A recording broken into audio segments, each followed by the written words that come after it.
Hello friends, आपका स्वागत है जी मैथमेटिकल क्लासेस में। आपका स्वागत है।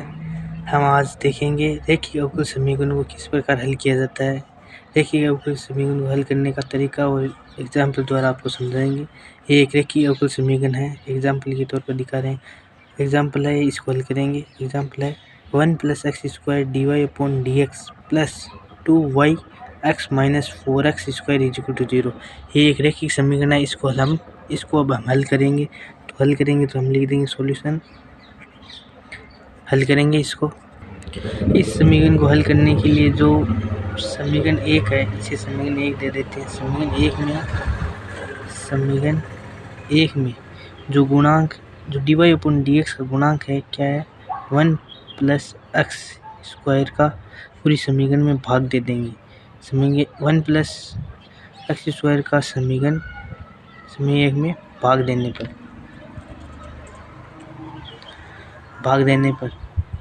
दे देंगे तो हमारे पास क्या रह जाएगा? dy/dx plus 2yx/1 + x²। ठीक है, यहाँ रह जाएगा -4x²/1 + x² कोष्टक बंद = 0। ये हमारे पास रह जाएगा। अब हम इसे और हल करेंगे तो dy/dx प्लस हमारे पास आ जाएगा 1 + x² 2x y बराबर, इस माइनस वाले को उधर ले जाएंगे तो बराबर 4x² 1 + x²। ये हमारे पास समीकरण आ जाएगी 2। अब समीकरण 2 आ जाएगी। इस समीकरण 2 को निम्न प्रकार हल करेंगे। देखो, समीकरण 2 है, इसको हल करेंगे। देखो किस प्रकार हल करेंगे। इसमें क्या है, इस पद को तो हम p मान लेंगे और इस पद को q मान लेंगे। हम लिखेंगे माना p = 2x 1 + x² and q = 4x² 1 + x²। ये हम मान लेंगे। रेखीय अवकल समीकरण को हल करने के लिए हम p और q मानेंगे। इस क्वेश्चन को आगे हल करने के लिए हम इसका IF ज्ञात करेंगे। IF यानी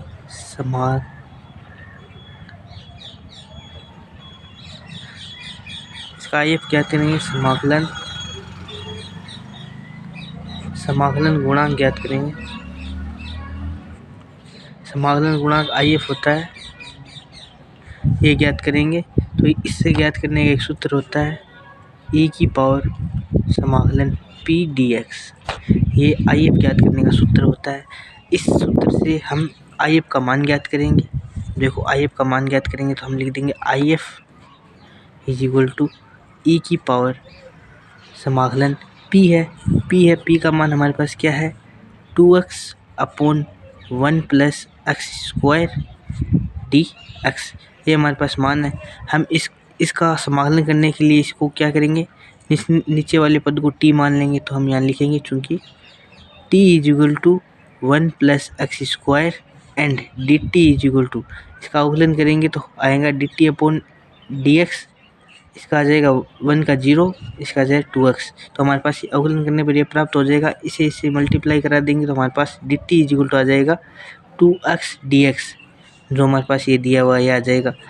तो इसे अब प्रतिस्थापन विधि द्वारा इसका समाकलन करेंगे। तो देखो, आगे समाकलन करेंगे किस प्रकार करेंगे। EF = e⁻ इंटीग्रेशन साइन है, जैसा dt, इस पूरे मान की जगह हमने dt रख दिया, अपोन में इसे t माना था, इसे t रख दिया।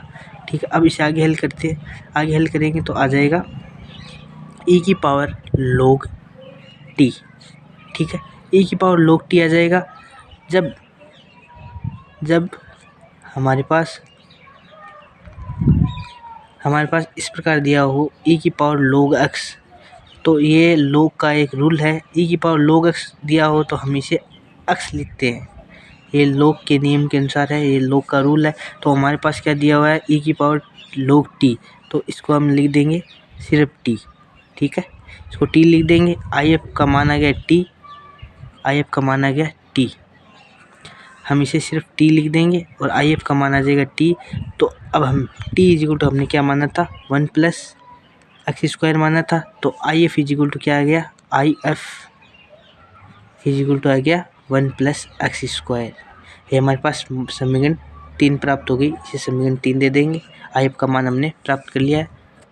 इसको अब आगे हल करेंगे तो आगे हम इस एक सूत्र से हल करेंगे। ये सूत्र है, देखो सूत्र y is equal to E की power minus under root P D X. ठीक है, डी एक्स कोष्टक क्यू ई की power P D x plus C. इस सूत्र से हम आगे इसको हल करेंगे। देखो किस प्रकार करेंगे।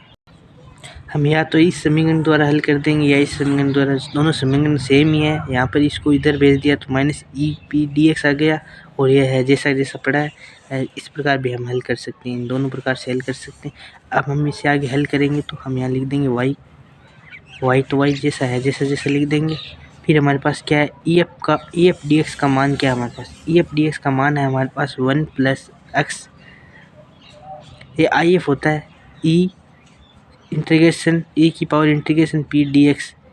ये इसे आई एफ ही तो कहते हैं। देखो हमने यहाँ देखा था ऊपर, इसे आई एफ का मान ज्ञात किया है, इसे आई एफ कहते हैं। आई एफ का मान हमारे पास था 1 plus x square is equal to q का मान ऊपर देखिए हमारे पास, हमने क्यू का मान क्या माना था, क्यू का मान हमने ये माना था। इस क्यू के मान को हम इधर फुट कर देंगे तो इधर इस क्यू के मान को फुट करेंगे तो क्या आ जाएगा हमारे पास आ जाएगा 4x square upon 1 plus x square. इसे पूरा कोष्टक में ले लेंगे। मल्टीप्लाई क्या है हमारे पास आई एफ है, आई एफ का मान क्या है 1 plus x square d x plus c is constant value.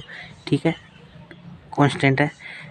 अब आगे हम इसे हल करते हैं तो y 1 प्लस एक्स स्क्वायर है तो है जैसा जैसा पड़ा है। अब इसको अंदर लेकर आएंगे तो ये इससे कैंसिल हो जाएगा तो हमारे पास रह जाएगा 4x स्क्वायर डी एक्स, ठीक है, प्लस सी, ये हमारे पास रह जाएगा। अब हम इसे आगे हल करेंगे तो y 1 plus x square is equal to, इसका समाकलन कर देंगे तो 4 तो हम बाहर ले लेंगे, इसका समाकलन करेंगे तो इसका समाकलन एक्स स्क्वायर का समाकलन होता है एक्स क्यूब अपॉन 3, ठीक है, प्लस सी, इसी है जैसा जैसा पड़ा, ये इसका समाकलन हो गया। अब हमारे पास इससे क्या मान आ गया आगे 4/3 एक्स क्यूब प्लस सी, ये मान हमारे पास आ गया। तो y 1 plus x square is equal to 4/3 X cube plus C, ये आंसर हो जाएगा। ठीक है, और अभी तक आपने मेरे यूट्यूब चैनल को सब्सक्राइब नहीं किया तो सब्सक्राइब कर ले, बेल आइकन को प्रेस कर ले।